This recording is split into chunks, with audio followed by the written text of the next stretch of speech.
The bond between Wanda and Melanie is obviously very close. They see themselves as sisters now. That's very cute. As for the rest of them, how do you get over that? That is a tangled sexual web that they have weaved for themselves. Hi, welcome to Gracie Talks. My name is Gracie. We're doing alien invasions today. We're doing the 2013 movie The Host, starring Saoirse Ronan, that was based on a book written by Stephenie Meyer. This is the woman who wrote the Twilight series. I was obsessed with this movie when it came out, 2013. I was so young. I was so impressionable. I love this movie so much. I'm really excited to get into it. A couple housekeeping things first. One, I got a professional camera. This should look a lot better than the other videos, visually. If it doesn't, let me know. You know the drill. We're figuring this out as we go. I do not have a new microphone yet. We're doing one thing at a time. Secondly, I put charity donation links in every single bio that I post. I switch them out based on the video. I'm gonna have a relief fund for Hurricane Helene listed in this one below. Stay safe. Lastly, this is about the video that we're gonna do today. When I started this channel, it did not appeal to me to do a channel where I would watch something and then make a video that was essentially just me going, look at how dumb these dummies are. I did not want to do that. I do make fun of all of the projects that we talk about, and I give the disclaimer every time I'm doing it in a loving way. I'm gonna go harder on this one today because it is really problematic, but I want to be so clear. There are amazing actors in this. A team of people got together and said, hey, let's make this movie, and they worked hard on it, and they put time and effort into it, and I wanna thank them and celebrate them for doing that. The point of this channel is to do technical deep dives, to have fun, to have our goofs and our spoofs, and to celebrate what people are making. If you're new here, please subscribe if that sounds like fun to you. Let's get into it. This movie came out in 2013, just sort of at the end of what I truly believe was the golden era of YA franchises. Following the success of Twilight, studios were quick to say, hey, we have another book by Stephenie Meyer, go. This one did not make as much noise as Twilight. Obviously, Twilight was such a big deal. Hunger Games Catching Fire came out this year. That was sort of where all of the attention was. But I loved this movie. And even going back and rewatching it,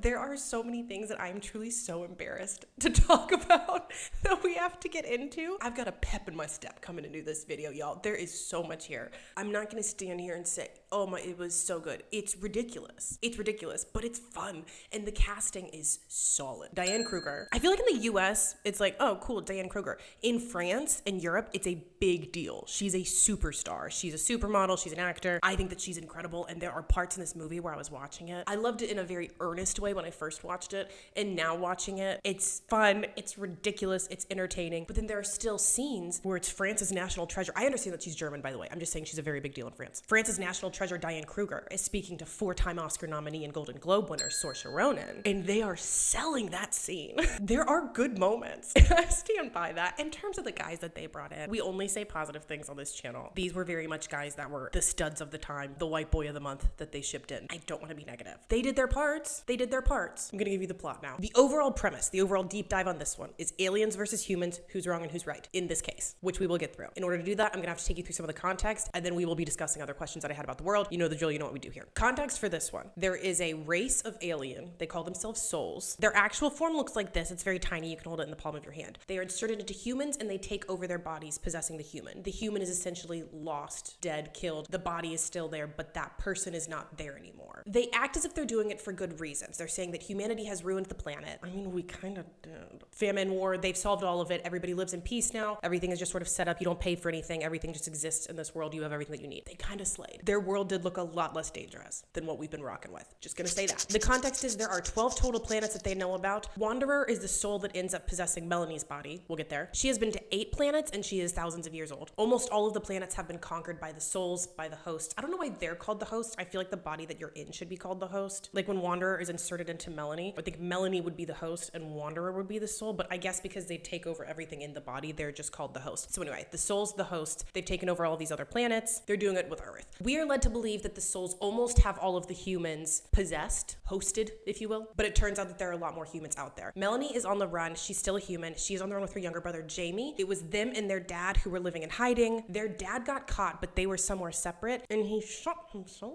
so that he wouldn't be possessed, occupied. So you have Melanie, who is taking care of Jamie. They run into Jared, and I will tell you how that goes in a second. They all group up because they are the only other humans that they have interacted with. So they're all living together. Melanie and Jared, they start a relationship, and then they end up finding this other group that lives in sort of an underground bunker cave desert situation. Is that making sense? And it is run by Uncle Jeb and Aunt Maggie. And it's really impressive, and it's sort of a sign of, hey, the humans are still fighting back and are able to survive and thrive still, even in exile. They have farming, they have clean food and water, they have a doctor who can practice medicine on people. They're doing pretty okay. So that's where everyone is. Melanie ends up getting taken because what's happening is you have the aliens who are looking for all of the humans to make sure that all of the humans are fully occupied. The Seeker is one in charge of looking for the humans. Melanie throws herself out of a window, like father, like daughter, to try to escape, but also she almost died. They save her. The alien medication, by the way, is like a spray bottle, and you just go, but all I saw in the movie adaptation is heal and then seal. So you can heal something and then you seal it up, and it's just like a little doop. And I want to know if they went to medical school for that. You think they're doing 10 years of schooling and going into significant student loan debt?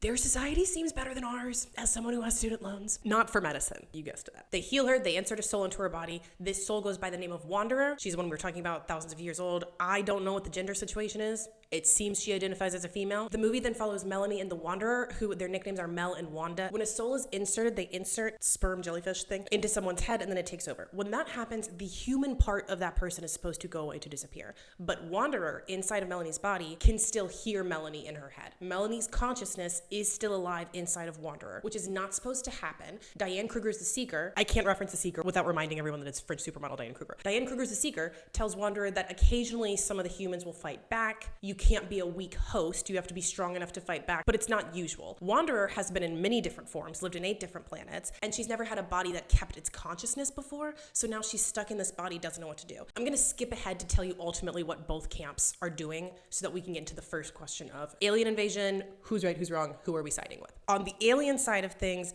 they don't have their own bodies, they need a host, so they don't really see anything wrong with what they're doing. It's their own way of survival. And also they keep looking at these planets and saying, these people have destroyed this planet, they're ruining it, they're going to all go extinct because they're killing themselves, we're going to take over their bodies, we're going to have world peace, everything's going to be fine, we can live here and survive here. No. And they end up looking villainous because with Melanie's conscious inside of the Wanderer, they are making the Wanderer go through Melanie's memories to try to find if there are other humans, and they're going to hunt them down. That's villain behavior. Wanderer ends up having all of Melanie's memories, all of her feelings. I'm gonna get into that. At the beginning, she is helping the Seeker try to look through all of these memories. She ends up helping Melanie. On the human side of things, the point of this is, how do we as humans survive and love each other instead of fighting? How do we do that just by ourselves as a group? And then how can we do that and fight the aliens? The Wanderer has all of Melanie's memories, and she ends up seeing in her head, realizing that these are good people. Jared and Jamie are good, sweet people who love Melanie, and Melanie loves them. And she realizes that she doesn't want to hand them over to be lost. I don't want to say killed because they're not really killing the bodies, but that person's consciousness is lost. She ends up working against the hosts and helping the humans. And then part of that is that at the very end, I will get into the specifics later, but she basically ends up giving Melanie's body back to her and deciding that she would rather give her life up because the only way that she can exist is if she's taking over people's bodies, and she doesn't want to do that anymore. She now knows that it's wrong. She sides with the humans. Stick with me again. I know it feels like we're jumping around. I always land the plane. Just hang with. The humans have been kidnapping hosts, taking them back to their underground desert bunker cave, and trying to figure out how to remove the hosts from the humans. I understand why. They want the humans back. They would be saving a human's life. However, in the process, all they have done is kill hosts and kill humans. That's pretty nasty too. At one point, Wanderer walks in, sees it, and if you put yourself in her perspective and really in the world of the story and what's going on, essentially it's a war crime. She's watching war crimes happen. She sees the bodies of her people, the sperm jellyfishes, slaughtered, and all of these dead humans, and essentially they're experimenting on people. On the one hand, the human has been lost, so they're just trying to reclaim the human, but on the other hand, what did that soul do to you specifically? It was just a soul that was put in a body. A lot of these souls, by the way, we don't even know if they're choosing to do this or not. They travel in these little pods, their little sperm jellyfish egg bed. They can be sent to different worlds, and then you're inserted into a body and you walk around. They don't know any other way. So it really is just straight up murder, war crimes. Wanderer ends up seeing that, and then she runs away. It's a big whole thing. We'll get into that in a second. Aliens versus humans. In this movie, the alien occupation is wrong. You can't be doing that to people. And the human rebellion, while good intentioned, they're both well intentioned. The aliens think that they're saving the world. The humans think that they're saving each other and the humans by doing these experiments, fighting against them. But essentially, you're still both just killing people who didn't deserve it and who didn't do anything to you. Knock it off, both sides are wrong. That may be a boring take, but it's correct. And it's glaringly obvious, right? Like, don't be hateful or violent on either side. The key is to find a way to work together and to get over your prejudices. The main issue is the bodily autonomy issue. The hosts have to have bodies to live in. My solution to this, build robot bodies for them. Would that work? Do they need like an essence or consciousness? I think it would work with robot bodies. I always think of Alicia Vikander from Ex Machina, like that kind of very human looking robot, or put them in whatever bodies they want, but they have all of this crazy technology. You're telling me you can't find another way to give them some sort of host where they're not dimming someone else's consciousness? Put them in robot bodies and give them the choice. They can go to whatever planet they want to. Boom, solved it, figured it out. Both sides are wrong for war crimes and hatred. Both sides are also right in their intentions, and you can do both. The next aspect that we're going to dig into is the issue of consent in this world. I'm actually worried I'm not going to be able to do it. If anybody watched my TMI videos, there was a moment in City of Ashes that I had to stop and take breaks from filming because I was getting so embarrassed. Okay, this is like that. We're going to start small. We're going to dip our toe into it. This doesn't have to do with the alien side. This is on the human side. When Jared first meets Melanie, told you we would swing back to it, he thinks she's a host. He hasn't seen another human in over 2 years. So he holds her at knife point, and then he sees her eyes and realizes that she's still human. You can tell by the eyes because the hosts have this silver film around their pupils. Looks pretty cool, actually. He can see that she's a human. She's just out there trying to get that bread for her and her younger brother, Jamie. And he forcefully kisses her. That's not okay. Jared, get away from her. Ew, Jared. She punches him, runs away. He tackles her and then says, hey, so sorry, haven't seen a human in 2 years. I'm so sorry. And then she says, hey, get off of me, because he tackled her. And he's like, oh, yeah, sorry. How do I put this into words? The chemistry between Max Irons and Saoirse Ronan, 1000% good. Really, really good chemistry. This is a very horny film. I'll just tell you that right now. Almost as horny as you can get without having to up that rating. So there are all of these scenes. And I think that having him kiss her when he first met her is just supposed to be, oh, there's attraction immediately right away. There were other ways that you could have shown that to the viewer. You can't do that. But then the dialogue, the script writing is still him being a gentleman and a good guy. So an example of this is that this happens. They end up teaming up together still because they're the only other humans that they've met. He hasn't kissed her. They've been living together this whole time. He hasn't touched her since then. So she has fallen for him. She basically propositions him, shoots her shot with him, says, I want you to kiss me. And he tells her, he says, hey, just so you know, we don't have to. Even if we were the only two last humans left on Earth, meaning even if the human race was going to die out if they did not procreate, you still wouldn't have to. And it goes on for longer than you think that it should go on for in the movie. And I feel like they're trying to be like, see, he's a sweetheart. That is the bare minimum. This man, right before, I just want you to know, would never force you.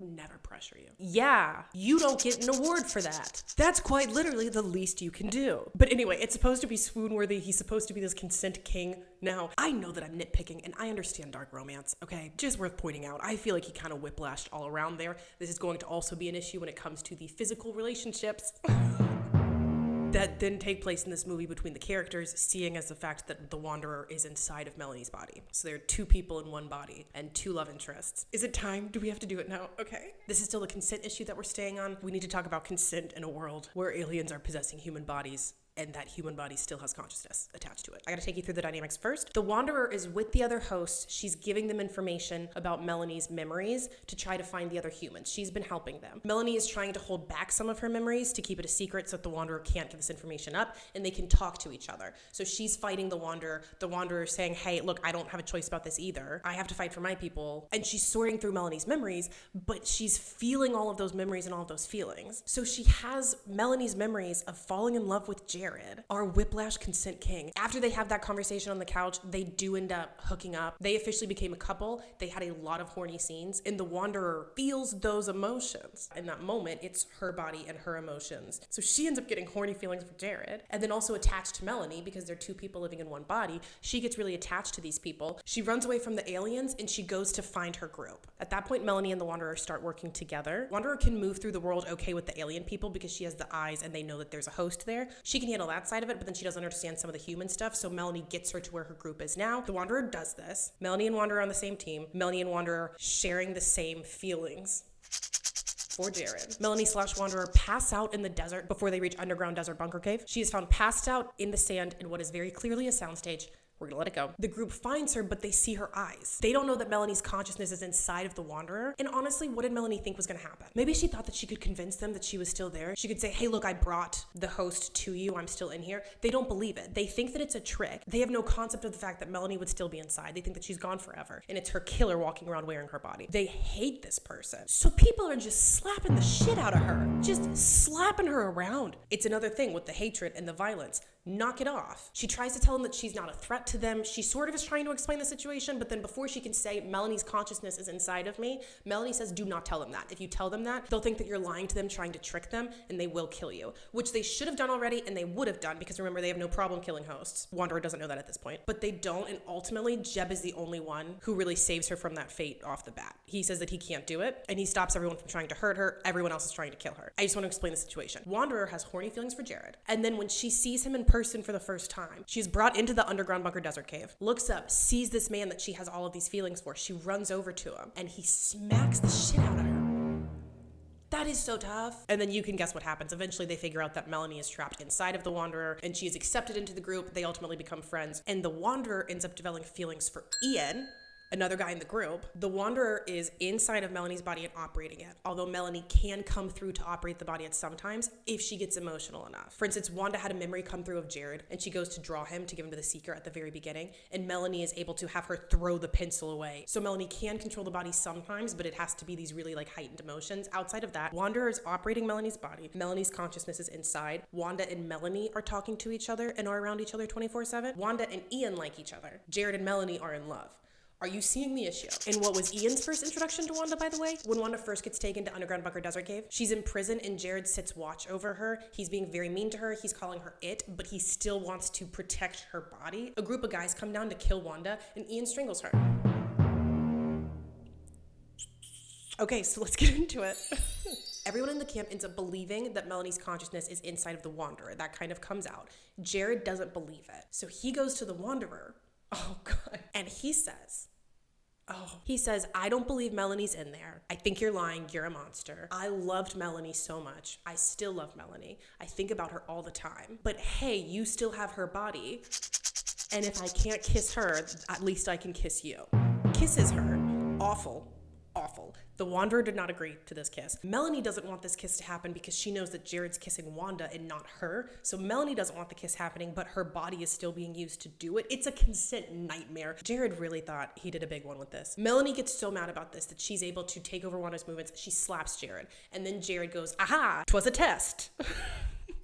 Get away from her. He says, I knew Melanie wouldn't want me kissing you. She slapped me. And then he sort of talks to Melanie. He goes, Melanie, I know you're in there. I love you so much. We're going to figure this out. So now everyone's kind of up to that. And then Wanda and Ian kiss. Jared doesn't want Wanda and Ian hanging out because it's his girlfriend's body. Melanie doesn't want them doing anything physical. So Jared knows that Ian likes Wanda and not Melanie, but he's still like, dude, stay away. He's correct for that. Ian kisses Wanda in Melanie's body. So now her body's being used for this and she's at a work. It's such, and I know it sounds like I'm laughing at it. I'm actually trying to talk about what this looks like on a deeper level. I'm not making fun of that. Bodily autonomy is a very serious thing. Everybody should have the right to be in control over their body and not have that be taken away from them at any time. I'm not making light of that. I smile and I laugh. We're talking about a YA movie, okay? Just real quick PSA on that. So yeah, this is obviously terrible, real consent nightmare. Melanie and Wanda aren't actually really fighting over the use of their body. She's kind of like, oh, you want to kiss a cute boy, I get it, but like, gross, knock it off. So it's not actually a big deal, but it is worth pointing out. And I kept watching these scenes being like, Then the chemistry with Max Irons and Saoirse Ronan is so good. I can't believe I still ended up shipping them. Like currently, obviously back in the day did. Watching it, I still was like, yeah, Jared and Melanie. Wanda and Ian, I don't really care about. I'm invested in Wanda and Melanie's friendship, and I still ended up shipping Jared and Melanie. I'm sorry, I did. Because even on the couch scene where he says, hey, we don't have to do anything, I would never force you. And she folds so fast. She's like, no, I want this. At that point in the movie, I was still like, this guy is not someone we need to be rocking with. But then he flipped her like that when they were dancing super easily and casually, and I was like, oh, I get it. And he still ended up fighting for her a lot. Whatever, I still ended up shipping them, okay? I thought that I was gonna get on here and be like, chemistry was great, but obviously looking back now, could never. No, I was with it. So that's the consent issue. Then there were just things that I wanted to touch on. One of the underlying themes in this movie is, what does it mean to be human? The Wanderer has never felt love, romantic love, like what she's feeling in Melanie's memories. She's never felt that before. All of these emotions are new to her. And there's a focus on the fact that these souls in these human bodies, the humans that are fighting back, where their consciousness is still there, they're learning what it means to be human through that human consciousness and through those feelings. Diane Kruger's The Seeker talks about you can't be a weak host, and humans have what Diane Kruger's The Seeker calls strong physical drives. I think she's talking about the romantic feelings that Melanie has for Jared. I'm pointing this out because we end up seeing Wanda learn what it means to be human through Melanie, and she's learning that a large part of being human is feeling really big emotions. You feel out of control. Diane Kruger's The Seeker ends up saying that. Turns out that her human consciousness has also been screaming the entire time at her, so that's kind of why she gets so locked in on the Wanderer, and she's like chasing after her the whole movie. Wanda realizes that being human is having these really big feelings, and it's about loving people and empathy, and she discovers that. But the way that the movie ended up framing it brilliant is that you see Diane Kruger as a seeker then also learning what it means to be human, because she has this human consciousness inside of her.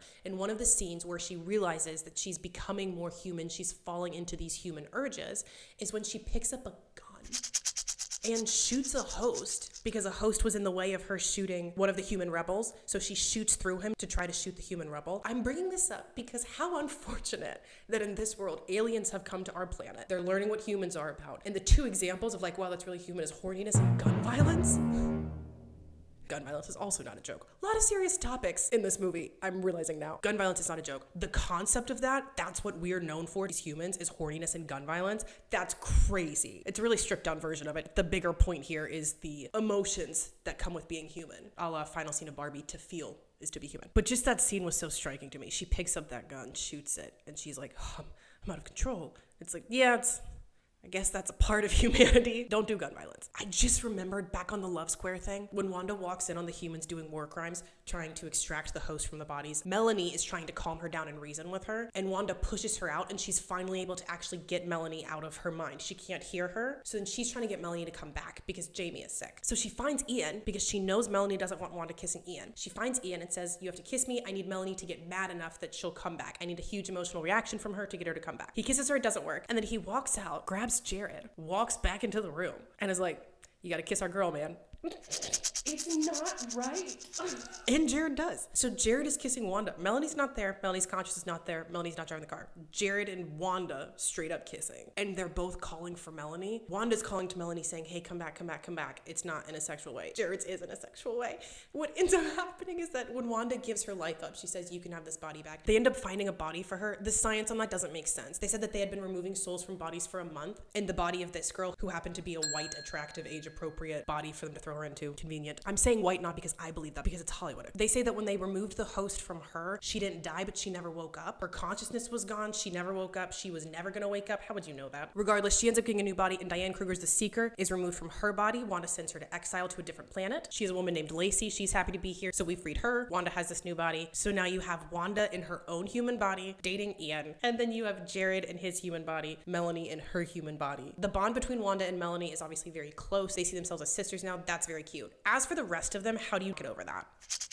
That is a tangled sexual web that they have weaved for themselves. The final conclusion to this world, by the way, is that they end up running into other groups of people that are humans and souls working together. Our group and the other groups that they found are going to try to find a way to sort of spread that around and have people working together. Get them those robot bodies. Just do what I said. You'll be fine. So that's where it concludes. Wanda and Melanie were probably the real love story, their love for each other. When Wanda shows them how to correctly remove the souls, by the way, she explains that it has to be done with love and kindness. You can't do it with hatred or anger. The souls can feel that. And I'm going to stick by the fact that's a good movie message. Is it basic as fuck? Yeah. It's good. The answer is love and kindness. Yeah, sign my ass up. I cried. Is that what you want to hear? I'm too soft for this shit. Couple overall thoughts now. Why in the world, when it comes to futuristic worlds, is the fashion always so terrible? It's so terrible in anything that I've ever seen where it's supposed to be something from the future. And in this movie, for example, they're supposed to be these aliens that have lived for thousands and thousands of years. It's this futuristic society. They have technology we could never dream of. They're these new, dazzling, brilliant creatures. And the wardrobe department said, you got it, beige chinos.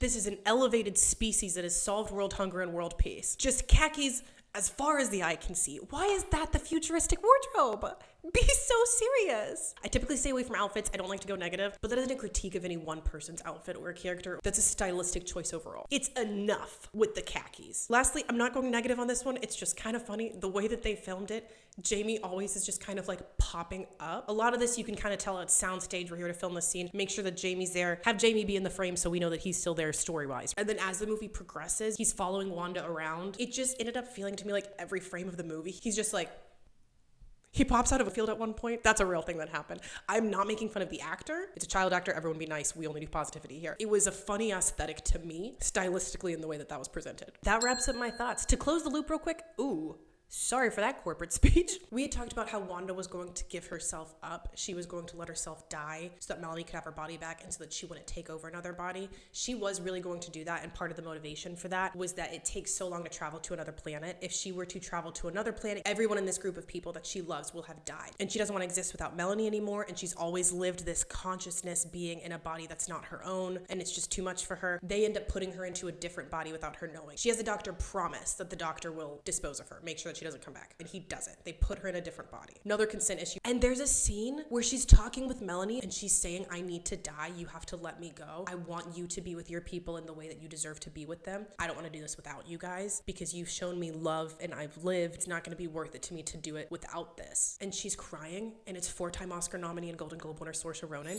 It's really, really good. That wraps us up. How do you survive an alien invasion? With love and kindness. It's sweet. Let me enjoy it. If you're here, thank you for being here. Thank you for watching. There were some serious topics in it. I'll have links and resources below, like always when we discuss serious things. Take care of yourselves. I love you. I will see you soon. Bye.